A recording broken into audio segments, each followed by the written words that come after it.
563 hadis. وعن أسماء بنت أبي بكر الصديق من أشيك قيسام tuzla sayıgız diyarayım biliyorlar var maşallah rezonajı var dağlar var bir de sözünü sayını koyup yok diyeyim.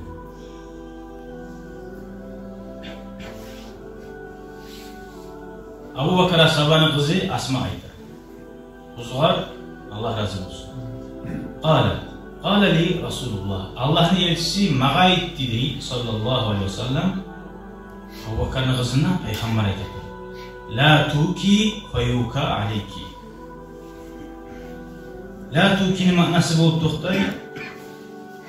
Allahümme salli ala Muhammed. La teddehari ve teşiddi min ma indaki. Yani neyse saklat durma dedi. Bastırı saklat durma dedi.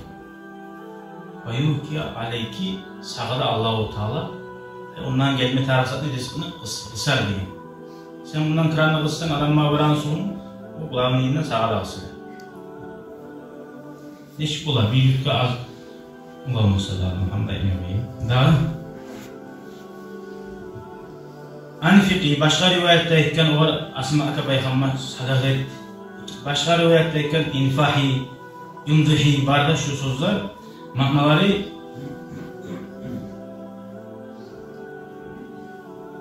kısma diye yazılan manalar barda. Geri urma diye yazılan. Halbuki gelirse geri urutturma.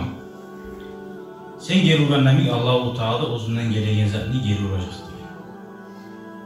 Gördün mü? Allah geri uğracaktır. Var Mekkeli bildi. Ve hesap olacak diye mana da.